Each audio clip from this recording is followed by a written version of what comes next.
ندیم رضا کے سلام بات ہے اسلام آباد کی کہ آئینی ترمیم بل آخر کہاں پھنس گیا، کہاں لٹک گیا، کہاں اٹک گیا،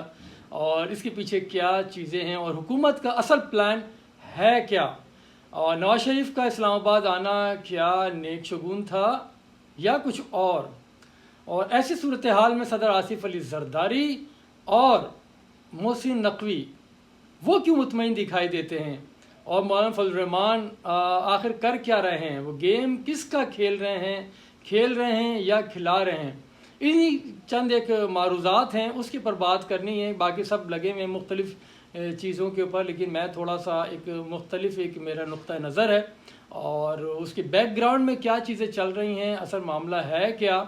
اس کے اوپر بات کرنی ہے۔ کچھ پوائنٹس ہیں جو آپ کو بتانے ہیں، یقینی طور پہ آپ بھی اگر ڈاٹس ملائیں گے تو کچھ نہ کچھ صورتحال آپ کے سامنے بھی واضح ہو جائے گی۔ یہ کوئی ایسا وہ نہیں ہے، کوئی راکٹ سائنس نہیں ہے۔ بہرحال شروع کرتے ہیں کہ جو ہفتہ اتوار کا جو اسلام آباد میں جو سیاسی کھینچا تانی میں لگے رہے سارے لوگ، یعنی 2 راتیں جاگ کے گزاریں اور تقریباً یہ شب بیداری ہی لوگوں نے کی، سیاستدانوں نے کی ہے۔ بظاہر تو وہ یہی کہتے ہیں کہ ملک کے وسیع تر مفاد میں انہوں نے یہ سب چیزیں کی ہیں، اور اس دوران حکومت اور اپوزیشن کے رہنما، اپوزیشن مینس وہ تحریک انصاف ہی آپ کہہ سکتے ہیں، باقی تو کوئی بھی وہ اس طرح سے مؤثر کوئی چیز نہیں ہے۔ یہ دونوں وکٹری کے نشان بناتے رہے اور پارلیمنٹ کی راہداریوں میں سوشل میڈیا کو اپنے جو نقطۂ نظر ہیں اس سے آگاہ کرتے رہے، اور دن بھر اور رات گئے تک لوگ اسی پہ لگے رہے، کسی کو ہوش ہی نہیں تھا کیا کرنا ہے، کیا ہے کیا نہیں ہے۔ تو میں یہ سمجھتا ہوں، تھوڑا سا ایک ٹرم میں استعمال کرتا ہوں، آپ بتاتا ہوں کہ جیسے پاکستان اسٹاک ایکسچینج کے اوپر اگر کسی کی نگاہ ہو کہ میں بڑے اس کو واچ کرتا ہوں اسٹاک ایکسچینج کو، اس میں بہرحال جو ہوتا ہے نا اتار چڑھاؤ فلکچویشن ہوتی ہے، پل میں تولا پل میں ماشا۔ اگر آپ نے دیکھا کہ پوائنٹس بڑھ گئے تو میڈیا ہمارا ایک دم ہائپ کریٹ کر دیتا ہے کہ 100 پوائنٹ اضافہ اور بہت اچھا ہو گیا، اس کے بعد نیچے آ جاتا ہے۔ اچھا پھر یہ اسٹاک ایکسچینج اوپر جاتی ہے بہت زیادہ، جیسے ہماری سیاست میں بھی اب نارمل ویز میں کچھ لوگ اچانک آ کے وزیر بن جاتے ہیں اور اچانک کہیں کچھ بھی نہیں ہوتے، ایک دم باہر آ جاتے ہیں، تو پھر وہ ایک کریکشن آتی ہے مارکیٹ کے اندر، تو وہ صورتحال ہوتی ہے۔ لیکن اس میں یہ ہوتا ہے کہ ایک شیئر کی ویلیو ہے وہ بڑھتی اور کم ہوتی رہتی ہے، تو اس میں نقصان اور فائدہ دونوں چل رہے ہوتے ہیں۔ وہ جو صارف ہوتے ہیں، جو یہ شیئرز خریدتے ہیں، ان کا فائدہ بھی ہوتا ہے اور نقصان بھی ہوتا ہے۔ لیکن اس میں بہرحال یہی رہا ہے کہ کبھی شیئر کی ویلیو بڑھ گئی، یعنی کہ گورنمنٹ سیکٹر کی بڑھ گئی تو گورنمنٹ خوش ہو کے اس نے وکٹری کے نشان بنانے شروع کر دیے۔ اچھا مولانا نے انکار کیا تو پھر وہ پی ٹی آئی کی ویلیو بڑھ گئی، وہ ایک دم سینہ تان کے چوڑا کر کے اور نکلتے ہیں، اور بھائی ہماری فتح ہوگی، مولانا صاحب ان کا ساتھ نہیں دے رہے، تو یہ ہوتی ہے۔ اچھا اس میں پھر تیسرا فیکٹر وہ ہوتا ہے جو بروکر ہوتے ہیں، ان کا دونوں صورتوں میں فائدہ ہوتا ہے۔ اگر مال بک رہا ہے یا کوئی پرچیز کر رہا ہے، دونوں صورتوں میں ان کا کمیشن ہوتا ہے، تو وہ فائدے میں ہی رہتے ہیں۔ تو بہرحال تو یہاں تک بتانا آپ کو مقصود تھا کہ وہی یہ صورتحال رہی ہے اسٹاک مارکیٹ کی طرح پاکستان کے سیاسی ماحول کی جو وہاں ہوا تھا، اور یہاں پہ وہی بات ہے کہ مولانا فضل الرحمان دونوں صورتوں میں، یعنی کہ نفع ہو یا نقصان ہو، دونوں صورتوں میں فی الحال ان کا اپنا فائدہ، وہ اپنی جو ساکھ ان کی گر گئی تھی، متاثر ہو چکی تھی ساری ساکھ، اس کو بحال کرنے کی کوششوں میں لگے ہوئے ہیں، اور جو دشمن ان کو یعنی پی ٹی آئی والے دن رات ڈیرہ اسماعیل خان سے لے کے کراچی تک وہ جو القابات دیتے تھے، مناسب نہیں ہے دہرانا ان کو، تو وہ ایک بار پھر شام میں کل شروع کر دیے گئے تھے کہ جب خبریں آ رہی تھیں، جب گورنمنٹ کے جو لوگ وکٹری بنا رہے تھے، کہہ رہے تھے بس ہو گیا کام ہو گیا، تو پھر دوبارہ شروع کر دیے گئے تھے۔ تو ایسے مولانا بھولتے نہیں ہیں، وہ اپنے چہرے سے تاثرات دیتے نہیں ہیں، بتاتے نہیں ہیں کچھ بھی، وہ زیرک سیاستدان ہیں، تو وہ خاموش رہے۔ لیکن بہرحال جو صورتحال تو یہ گھما رہے ہیں، وہ سب کو گھمائے جا رہے ہیں۔ بہرحال یہ ہے کہ وہ آخر کس کے لیے کام کر رہے ہیں، یہ ہو کیا رہا ہے، کیوں جس طرح سے صدر آصف علی زرداری اور وزیر داخلہ محسن نقوی مطمئن ہیں، ان کے چہرے بار بار مولانا کو لے کے آ رہے ہیں جا رہے ہیں، محسن نقوی صاحب ان کے گھر بھی جا رہے ہیں، ساری چیزیں کر رہے ہیں، تو ممکن نہیں ہے، کیوں اب تک جو میں نے دیکھا ہے وہ پی ٹی آئی کی پنجاب کی گورنمنٹ سے لے کے چودھری برادران سے لے کے اور پھر وزارت اعلیٰ اور پھر وہ سینیٹر، یہ ساری چیزیں میرے سامنے اور آپ کے سامنے بھی ہیں، مجھے بھی کچھ معلومات ہیں میرے پاس بھی. اور صدر آصف علی زرداری جس چیز میں ہاتھ ڈالیں اور وہ نہ ہو، یہ ممکن نہیں ہے. تو میں بھی بڑا مطمئن ہوں ان دونوں کی طرح کہ جو گورنمنٹ چاہ رہی ہے وہ معاملہ ہو کے ہی رہنا ہے. بظاہر یہ تھوڑے وقتی طور پہ وہ ہے، کیونکہ ابھی اسے کنسنسس کا کہا جا رہا ہے، اتفاق رائے سے، اور اسی کو جمہوریت کا حسن قرار دیا جا رہا ہے کہ جمہوریت میں وہی چیز ہوتی ہے کہ جب ایک ساتھ آپ بیٹھیں تو اتفاق رائے کیا جائے، اور وہی ایک دیرپا اور پائیدار ہوتا ہے، اور اس میں پھر وسوسے نہیں ہوتے، اختلافات نہیں ہوتے، پھر آگے مستقبل میں بھی جا کے کوئی آواز نہیں اٹھا سکتا. جیسے 18ویں ترمیم کا تھا، وہ اتفاق رائے سے وہ ہوئی ہے، تو اسی طرح سے اس کا بھی کرنا چاہ رہے ہیں. اور مولانا یہ ٹرین کسی صورت مس کریں گے نہیں، دونوں صورتوں میں، کیونکہ ان کو پتہ ہے کہ پھر آگے ہونا کیا ہے. کیونکہ یہ جو ووٹس کی کمی درکار ہے، یہ معاملہ حل ہو جائے گا. یہ کوئی اتنا بڑا، یہ کوئی بہت بڑی سائنس نہیں ہے، یہ نہیں ہو پائے گا، ہو جائے گا. اور بعض ذرائع کا کہنا ہے کہ جو پی ٹی آئی کے بعض اراکین ہیں وہ بھی پنجوں کے بل کھڑا ہو کے کہہ رہے ہیں کہ ہم بھی ہیں، آزما کے تو دیکھیں ایک دفعہ، تو مایوس نہیں کریں گے. آزاد اراکین اپنی جگہ موجود ہیں، لیکن بہرحال وہ چاہ رہے ہیں کہ مولانا بھی ساتھ دیں کہ آگے جو کچھ ہوتا ہے تو یہ بھی اس کے لیے تیار ہیں کہ کیا ہوگا. یہ ایک چیز تھی. لیکن آج کا دن پھر وہی، آج پیر کا دن ہے، اور آج پھر اجلاس ہونے جا رہا ہے، اور یہ بھی یعنی کہ ہفتے کے 7 دنوں میں سے ایک دن ہے، اور پہلا ورکنگ ڈے اس کو کہا جاتا ہے. اور ہر دن کا وہی نام ہے، لیکن اپنی اہمیت کے حساب سے اس کی پھر جو امپورٹنس بڑھ جایا کرتی ہے. تو آج وہی ہے، بظاہر وہ والی چیزیں دکھائی نہیں دے رہی مجھے کہ پھر آئینی ترمیم کا بل آئے گا، کیونکہ جو دونوں ایوانوں کا، ایوان بالا اور زیریں یعنی قومی اور اسمبلی اور سینٹ کے جو ایجنڈے آئے ہیں اس کے اندر پھر دوبارہ شامل نہیں ہے. تو کہہ سکتے ہیں کہ اس میں بس یہی ہوگا، اب سیاستدان آئیں گے، اپنے وہ جذبات ابھاریں گے ایک دوسرے کے، اور اپنی کامیابیوں کو سب دعوے کریں گے. اس طرح سے تھوڑا سا ایک رسمی کارروائی اس کو کہہ سکتے ہیں، اس کے علاوہ اور کچھ بھی نہیں ہوگا. کیونکہ آج پھر وہ آئینی ترمیم میں جو ہونی، جو کمیٹی بنائی گئی ہے خورشید شاہ کی سربراہی میں، وہ آج پھر اس کے اجلاس ہو رہے ہیں. اس میں پھر وہ جن نکات کے اوپر کنسنسس ہوگا اس کو آگے بڑھایا جائے گا. فردر اس کے اوپر ورکنگ ہونی ہے، کیونکہ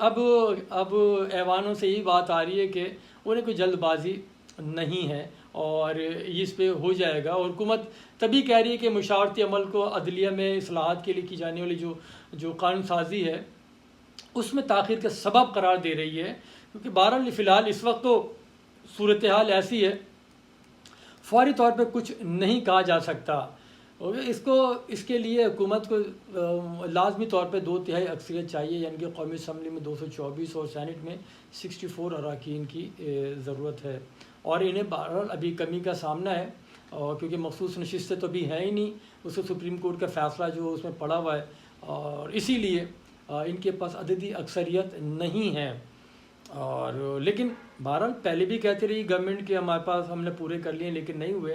لیکن کوئی وہ نہیں ہے، یہ حل کر لیں گے. بہرحال یہ جو ترامیم جو ہو رہی ہیں اس کے اندر بعض ذرائع کا کہنا ہے کہ مولانا کو جو آرمی چیف اور جو چیف سروسز سے دیگر اور اس طرح کے کچھ ان کی جو مدت ملازمت ہے اس میں جو اضافہ کیا جا رہا ہے اس کے اوپر کچھ اعتراض ہیں، کچھ اور اعتراض ہیں،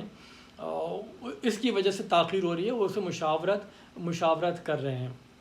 اور یہ بھی چیزیں سننے میں آ رہی ہیں کہ بہرحال کہ کسی اسلامی ملک کی طرف سے پریشر ڈالا گیا ہے، لیکن مولانا نے منع کر دیا ہے. یہ وہ ساری چیزیں، جتنے منہ اتنی باتیں ہیں. سارے لوگ اسی طرح سے گھما کے وہ ہوتا ہے نا کہ اپنی دکان پہ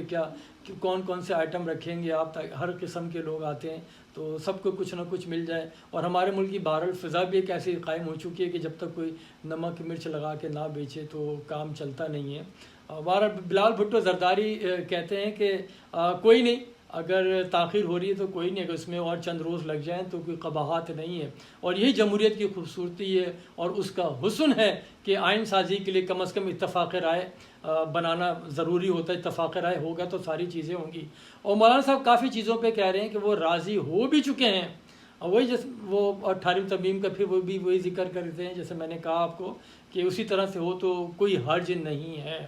اور پھر کہہ رہے ہیں کہ 2006 سے جو میثاق جمہوریت کی کہ جو مکمل کرنے کا انتظار ہے، تھوڑا اور کر لیں گے تو اس میں کوئی نہیں، یعنی ہونے جا رہا ہے۔ بہرحال آئینی ترمیم میں جو ساری چیزیں ہو رہی ہیں کہ جو ججوں کی عمر، جو ججوں کی کیا، وہ جو اعلیٰ افسران ہیں ان کی مدت ملازمت جو 65 سال سینئر سپریم کورٹ کے ججز ہیں اس کو 68 کیا جا رہا ہے، ہائی کورٹس کے 55 سے 58 کیا جا رہا ہے، تو وہ ساری چیزیں ہیں۔ بہرحال دنیا بھر میں دنیا کے، یعنی کہ دنیا بھر تو نہیں کہوں گا، دنیا کے تقریباً 85 ممالک کے اندر آئینی عدالتیں موجود ہیں۔ اور دنیا کی سب سے پہلی جو آئینی عدالت ہے 1919 میں آسٹریا میں قائم کی گئی تھی۔ اچھا، ہر ملک کے اندر اس کے جو ججوں کے جو ان کو منتخب کرنا ہے، تقرری کرنا ہے، اس کے طریقہ کار مختلف ہیں، لیکن اس میں سب سے زیادہ یعنی کہ 2 مقننہ جو قومی اسمبلی بھی، سینٹ بھی اور صدر، اور اسی طرح سے عدلیہ، یہ اس میں سے چوز کرتے ہیں۔ بات یہ ہے کہ ہر کوئی اپنے اپنے حساب سے چوز کرے گا، اور جو اس کو جو لے کر آئے گا وہ لازمی سی بات ہے کہ پھر وہ اسی کا فیور کریں گے، تو یہاں پہ وہ ہوتی ہے۔ لیکن سب سے بہتر تو یہی ہے کہ اگر میرٹ پہ فیصلے کیے جائیں تو بہتر رہے گا، ادروائز مسئلے مسائل وہ مزید بڑھیں گے کم ہونے کے بجائے، کیونکہ اس میں بہرحال مقننہ کی منظوری لازمی ہوگی، جوڈیشری کچھ بھی کر لے۔ تو یہ ساری چیزیں ہیں، اس کو دیکھنا پڑے گا، اس کے علاوہ کوئی صورتحال نہیں ہے۔ اور بہرحال یہ کہ جس طرح سے ہم اس میں اتنا 48 گھنٹے ہم نے لگائیں اور شب بیداریاں کرتے رہے ہیں، اس کے بعد پھر جا کے لمبی تان کے سو گئے، تو جس طرح ہم لگے ایک دوسرے کو منانے کے لیے، وزیر اعظم بھی گھر جا رہے ہیں، صدر بھی گھر جا رہے ہیں، وزراء بھی جا رہے ہیں، نواز شریف صاحب جو اسلام آباد نہیں آ رہے تھے، جو اسمبلی کے شرکت نہیں کرتے تھے، وہ کل ایک دم اچانک شام کو لاہور سے نکلتے ہیں اور اسلام آباد پہنچ جاتے ہیں، لیکن جو ان کے قدم پا ہیں وہ مبارک ثابت نہیں ہوئے، اور اب بظاہر انہوں نے کہہ دیا کہ وہ بہت نالاں ہیں کہ ورکنگ پوری کیوں نہیں کی، انہیں اسلام آباد بلا لیا گیا اس سے پہلے کہ سب کچھ کام مکمل کرنا چاہیے۔ اب آخر میں میری یہ ہے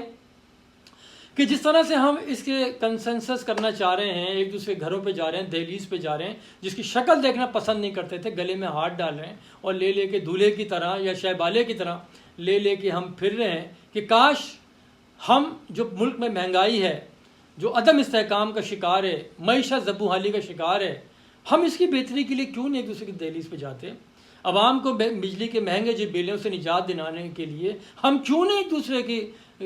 گھروں میں جا رہے ہیں؟ ہم کیوں ایک دوسرے کو دولہا یا شہبالہ بنا رہے ہیں صرف اپنے مسائل کے حل کے لیے کہ ہماری مرضی کے لوگ آ جائیں، ہماری مرضی کے جو لوگ ہیں ان کی مدت ملازمت توسیع ہو جائے، اور جسے جو ہمیں پسند نہیں کرتا وہ نہ آئے؟ تو یہ میرے خیال میں کسی طور پہ مناسب نہیں ہے، اور دنیا کے کسی بھی مہذب معاشرے میں یہ عمل نہیں ہوتا جو ہمارے ہاں ہوتا ہے۔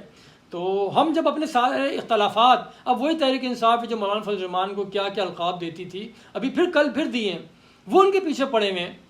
تو ہم پھر کیوں نہیں جو اپنے ووٹرز ہیں، جن کے ووٹ سے ہم ایوان میں آتے ہیں، سیاست کرتے ہیں، اپنے بزنس چمکاتے ہیں، جو اپنے مطلب کی قانون سازی کرواتے ہیں، تو عوام کے لیے کیوں نہیں کرواتے؟ ہمیں اس طرح بھی سوچنا پڑے گا، اختلافات سب کے ہوتے ہیں، اس موقع پہ کیوں اختلافات کو دور نہیں کیا جاتا؟ ہم کیوں نہیں قانون سازی اس طرح سے کرتے کہ عوام کا جس میں فائدہ ہو؟ تو پاکستان کی میثاق کے لیے بھی ہم کام کریں، ہم جمہوریت کی میثاق کی بات کرتے ہیں، ہم اس کی بھی کریں، میثاق معیشت بھی لے کے آئیں، ہم اس کی بات کیوں نہیں کرتے؟ ہمیں صرف اپنا ذاتی مفاد وابستہ ہے، اس کے علاوہ ہم کچھ بھی نہیں کرتے۔ ہم بہتر گورننس کی طرف کیوں نہیں جاتے؟ ہم سیاسی استحکام کی طرف کیوں نہیں جاتے؟ عوام کی ترقی، خوشحالی اور اس کے لیے ہم کیوں نہیں اصلاحات لے کر آتے؟ ہم کیوں نہیں آگے بڑھتے؟ سیاستدان اپنے مفاد کے لیے آپس میں مل بیٹھتے ہیں، لیکن عوام پھر وہی چیز ہے، وہ اسی طرح سے رول رہے ہیں، اپنے سیاسی مفادات کے لیے ایک ہو رہے ہیں، لیکن عوام کے مفادات ہیں اس کو لے تو لال سے کام لے رہے ہیں، اس میں پھر بھی کچھ نہیں کر رہے۔ بہرحال آخر میں تو یہی میں کہوں گا کہ خدا را سوچیں اس جانب کہ پاکستان کی سلامتی، اس کی خوشحالی کے بھی بارے میں سوچیں، آگے چلیں۔ پارلیمنٹ کی حرمت کے لیے ایک ساتھ جب ہم بیٹھ رہے ہیں اور قانون سازی کے لیے ہم بیٹھ رہے ہیں، تو ہم پاکستان عوام کے لیے کیوں نہیں بیٹھ سکتے؟ بہت شکریہ، خدا حافظ۔